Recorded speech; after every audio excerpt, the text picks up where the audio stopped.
James, how many years of your life did you work on this film?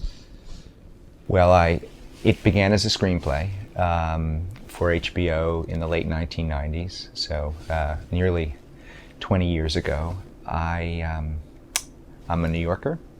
I grew up very familiar with the iconic story of Kitty Genovese's murder. 38 eyewitnesses watched for more than a half hour while a woman was repeatedly attacked. None helped. That story that we all know that helped inspire the 911 emergency system,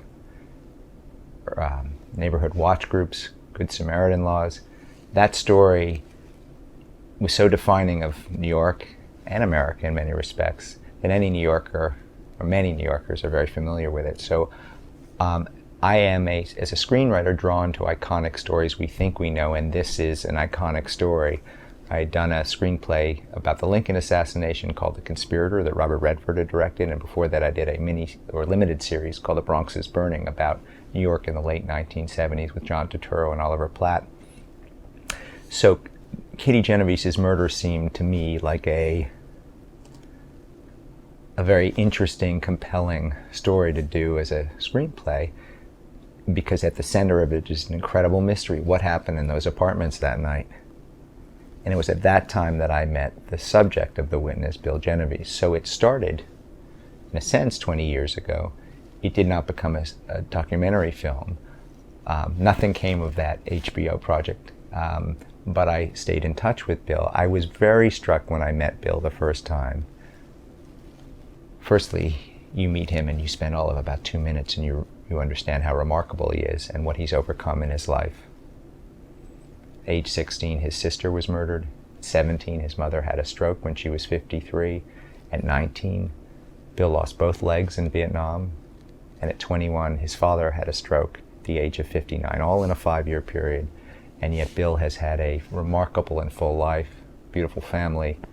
So you're sort of struck by how remarkable he is. Most striking, perhaps, if you're interested or have been interested in the story of Kitty Genovese, when you meet Bill, is you meet Kitty, the person. She's only known to all of us for the last 30 minutes of her life. And yet, she was this remarkably independent woman. She drove a red Fiat convertible, managed a bar, made 3 times what the men she knew made. She met her lover at a bar in Greenwich Village by leaving a note on her door and telling her to be at a payphone at a point in time. This really dynamic, independent woman, and you meet that person through Bill. And then, and this was perhaps the most haunting, didn't realize it at the time, is just how affected Bill was, not just by the loss of his sister, but the way she reportedly died. That story of 38 watching and none helping propelled the course of his life. He was determined, he said, to prove that he was not only would have been one of the people who opened the window that night, but would have gone down into the street. Nothing came of that scripted project, but I maintained sort of connection to Bill. And then in 2004, the New York Times questioned its original story. Were there really 38? Did they really see what we reported we said that they saw? So Bill, who was completely impacted by that story, needed to find out for himself. And so beginning in 2004, 11 years ago, Bill set off on this now decade-plus investigation to unravel that and many other mysteries. And so that was a long answer to your question, but the short answer is, as a documentary, over the past 11 years. Bill Genovese, Kitty Genovese's brother, admits to his family and to the camera that he's obsessed with this story. How much did you become obsessed with the story, either in the beginning or during the course of finding out new information? You know, they're very different. I guess one can define obsession in different ways. For Bill, he is trying to find answers to unanswerable questions in a way. But there are multiple mysteries that he's in pursuit of. One is what happened that night, what happened in those apartments. And as he discovers that the story that we've all come to know isn't true, He wants to find out how that story came to be. Who created that story that we all know and that had such an impact? And then there's the mystery of who was his sister. She's only known to him for the life she led in New Canaan, where he lived, but she lived a full life in New York City. And so he wants to find out who was my sister. And the last mystery is the person who killed his sister, Winston Moseley. What kind of person would do that? So Bill's obsession is, as self-proclaimed, is about finding answers to questions that have propelled the whole course of his life. I wouldn't describe mine as an obsession. I was documenting Bill's journey, but the ideas, the things that come up as a result of Bill's investigation, the power of these flawed and false narratives, are things that I think any storyteller, any filmmaker, screenwriter, journalist lives and contemplates. How, and any human being, we all have a photo that sits on an end table or on our desk, and we've crafted a whole story around what happened and who took that photo, what was going on. And that story may not even be true, but it's shaped our lives. Similarly, and I think this happened on the night Kitty was murdered, we all hear things sometimes outside our window and craft a narrative as to what's going on outside. So what Bill's investigation on the unraveling of this multiple false narratives does is resonates, I think, not just with me, but with the viewer. So like Bill, like the audience, I'm in a sense on the ride with Bill as he's unraveling. I will say, as a screenwriter, I don't have the talent to create an individual, a person as compelling, as courageous, remarkable, as empathic, as dogged as Bill Genovese. He is the most remarkable person and character that I will ever portray. You said he had an ability to put people at ease, just instantly, upon meeting them. And do you think that that's part of the success of getting so many just in-depth, real interviews from the quote-unquote various subjects that you talked about? For a half century, so many have been chewing on this story. Journalists, academics, screenwriters, musicians, graphic novelists, an opera.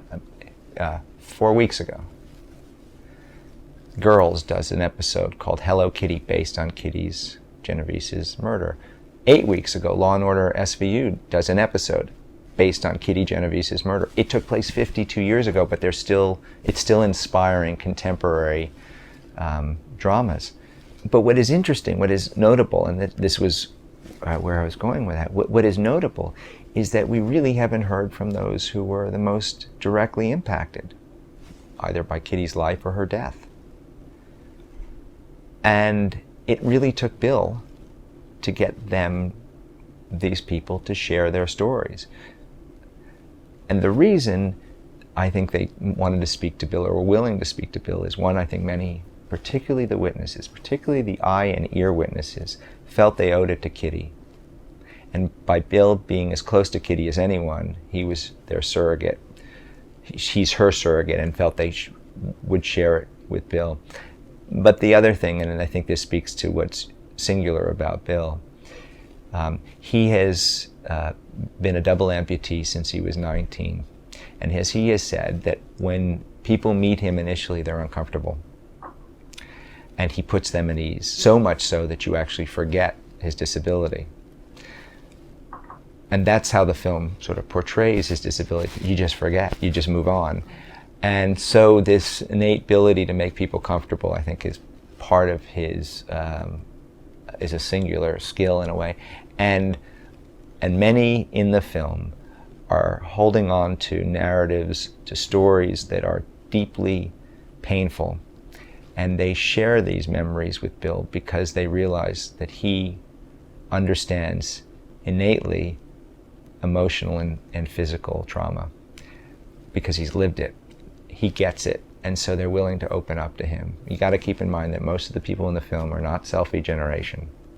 They have, they're not used to being photographed, much less filmed. And they were only willing to do it, in my opinion, because of Bill. What were your thoughts to possibly filming a face-to-face interview with Winston Moseley and Bill Genovese? So Winston Moseley is the convicted killer of Kitty Genovese. What were your thoughts on that? Were you scared? Did you see, Bill's reaction to it and react off him? What was that? I think for over the course of decades, Bill has had this push-pull about meeting his sister's killer. On the one hand, as he says in the film, he wanted to know what his life was like to get it to size up the man that murdered his sister. On the other hand, not seeing him would be a great relief because of the anxiety. I think the natural progression of his investigation was towards meeting Winston Moseley. And as a filmmaker, when you're year after year with somebody, you understand what their need and their desire. The mechanics of doing it is interesting. There's a program in the state of New York whereby they size up, they have to evaluate whether the victim or the victim's family is capable of handling the meeting with the perpetrator of the crime. And they then go to the prison without it being announced to ask, once they've okayed, in a sense, approved the person to go meet with the convicted person, they then go and ask or try to get their okay. So it's a process. And so what I think was most affecting and most poignant was Bill's desire, the impact of Bill's desire to meet with his sister's murderer on the rest of his family, and just how difficult that was for his family. Are you certain in your mind that Winston Moseley is the killer of Kitty Genovese? Oh, there's no doubt. He confessed to the crime multiple times. His defense was it was an insanity defense. So there's no question that he perpetrated the crime. And the film never explores his guilt or innocence. Now, Winston Moseley offers up, and did over the course of multiple decades, narratives as to what took place, shifting narratives. But there's no question. And you should know that Winston Moseley actually passed away in late March of this year, after serving nearly 52 years in jail and in prison. And I would recommend any of your viewers look up the letter to the editor that Bill Genovese, just Google William Genovese letter to the editor Times, and it's a remarkable letter, and it gives you a sense of just what kind of person Bill is. Right. Were you surprised at Winston Moseley's son's reaction? I was taken aback at how he tried to almost throw it back on Kitty and the family. Without giving too much away, I was just kind of shocked. If the question is, does it surprise me that Stephen Moseley, who was 7 years old when his father brutally murdered Kitty Genovese, and a few weeks earlier had brutally murdered another woman, would grow up with a narrative that made his father seem less culpable and his victims seem more to blame? No, that's not surprising, because after all, this is his father. And in order to live with a reality that your father is essentially a budding serial killer, you would need or want to hold on to stories that might make it more palatable. I think that's, in many respects, what Bill is unraveling again and again and again, the stories that we tell ourselves that enable us to get through the night when we hear something outside the window, or across 50 years. How often would you meet with Bill Genovese to film the interviews and go over the movie? There was a small group of us, a cinematographer, co-producer, cinematographer named Trish Gavoni, co-producer Melissa Jacobs, and myself, and then they were constants, and then bring in different sound people over the course of 11 years. And we went up often. Bill lives 2 hours away from where I'm based in New York City. Bill lives a couple hours away. So we were there all the time. And then on the road, we would go join Bill. Bill's always driving, and we would head out to meet the people that Bill wanted to meet. So we shot 300 hours. Over the course of, as I said, 11 years. And then leads would materialize, people that we thought we couldn't find, he couldn't find, that he needed and desired to find, he was able to locate, and off we went. And then, certain things, people deliberated as to whether they really wanted to talk to him. And over time, he would communicate, or we would communicate, and they would agree, and then off we went. How did you deal with the change in technology over that 11 years? Because DSLRs hadn't even come out yet. Audio gear was probably Well, that's right. So we shot standard def at the beginning. We started shooting in 2004, 5, 6. That's standard def, and then we're shooting high def towards the end. So the film really, for the most part, plays out chronologically. So it sort of follows the technology in a way. We were able to up-res some of the standard def footage so that it's just higher quality and it holds up. And I give enormous amount of credit to Trish Gavoni. She did a beautiful job shooting the film. It's a very, very intimate film. The story is a very personal story, and the viewer is very closely connected to Bill. And so,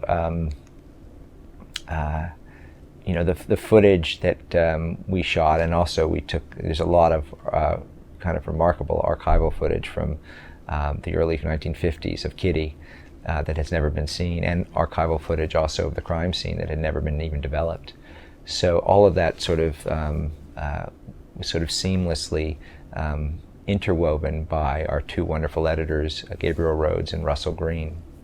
You touched on briefly that a lot of the people interviewed were not part of the selfie generation. Something that Mike Wallace said was so fascinating. This was, I'm not sure if in the 1960s, but has apathy become a way of life? You think about now, crimes committed here, even in LA, or people fighting. The first thing people do is pull out a cell phone and film it. How do you feel now with this technology where we're all mini documentarians? How has this become a way of life? How do we remove ourselves from something so personal, or would we get involved, do you think? It's interesting you asked that, because Mike Wallace is speaking, in a sense, to a story that has such deep flaws in it that Kitty Genovese sort of represented apathy in 1964.